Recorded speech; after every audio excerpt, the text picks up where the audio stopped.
आप देख रहे हैं न्यूज़ वर्ल्ड में, हूं आपके साथ मोहम्मद कमर खान।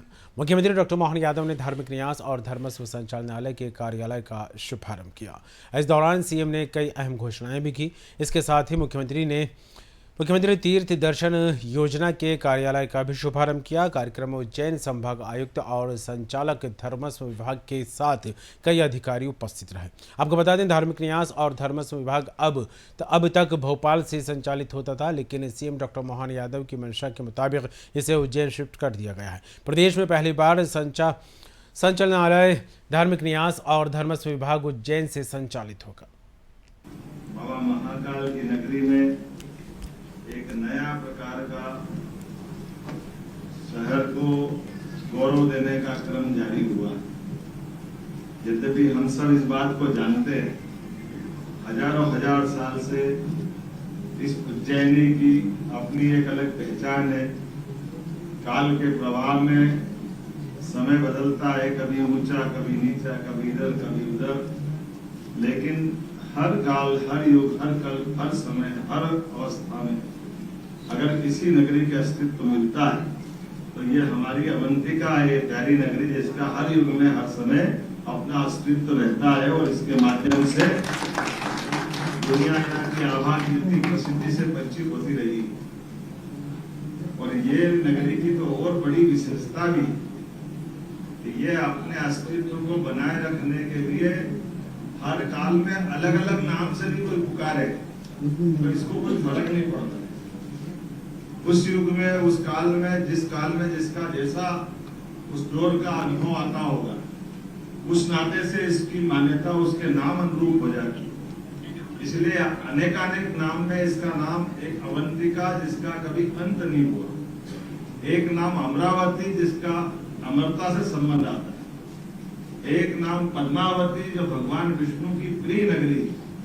एक कनकवती, कुसुमवती, कनकसरंगा, ये अलग अलग कारण से अलग अलग समय में अलग अलग विशेषताओं के आधार पर जब स्वर्ण शिखर रहे होंगे, नगर के अंदर रहने वाले नागरिकों के भवन के ऊपर भी जब सोने का पतरा मड़ा हुआ दिखाई देता था, तब इसको कनक संज्ञा करके ही पुकारा गया।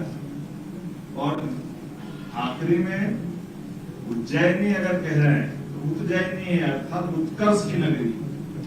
यहाँ जीवन के जिस क्षेत्र में जाना चाहेगा, जिस क्षेत्र में बढ़ना है, कोई राजनीति के क्षेत्र में, कोई आध्यात्म के क्षेत्र में, कोई समाज सेवा के क्षेत्र में, कोई साहित्य के क्षेत्र में, इतिहास के, पुरातत्व के, जिस भी क्षेत्र में, हर क्षेत्र में जो जिसकी जैसी भावना, पता नहीं परमात्मा की कोई लीला है। यहाँ वो केवल अपना पग रखे तो जो जितनी साधना करता है उससे कई गुना ज्यादा उसको फल देने वाली अगर कोई नगरी पृथ्वी पे है तो वो उज्जैनी है।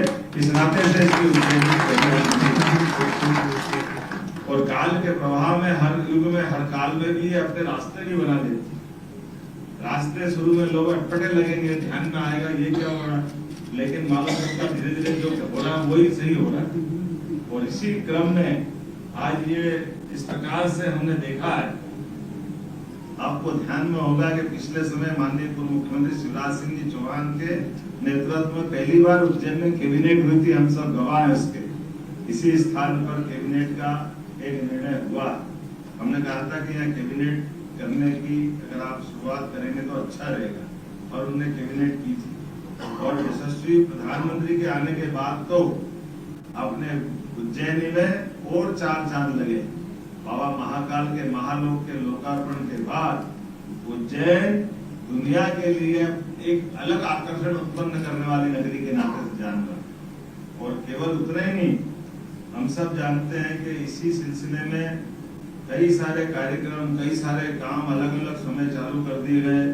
हम सब अपने सम्राट विक्रमादित्य को भी जोड़कर देखें तो विक्रमादित्य का रिसर्च सेंटर, विक्रमादित्य के ऊपर होने वाले कार्यक्रम, और विक्रमादित्य के नाम से यहाँ से शुरू करके भारत के बड़े बड़े राज्यों में विक्रमादित्य के महोत्सव का आयोजन जब हैदराबाद की धरती पे पहली बार किया गया तो ऐसा लगा कि दक्षिण के अंदर, लेकिन इस बात का संतोष, विक्रमादित्य हर राज्य में उनकी अलग एक पहचान है। कुछ नाम में थोड़ा सा अंतर आ सकता, लेकिन विक्रम और बेताल, विक्रमादित्य और 32 पुतली, विक्रमादित्य और सिंहासन, विक्रमादित्य और बेताल, ये कमोबेश शब्द उसकी आभा कीर्ति प्रसिद्धि जानी जाती है।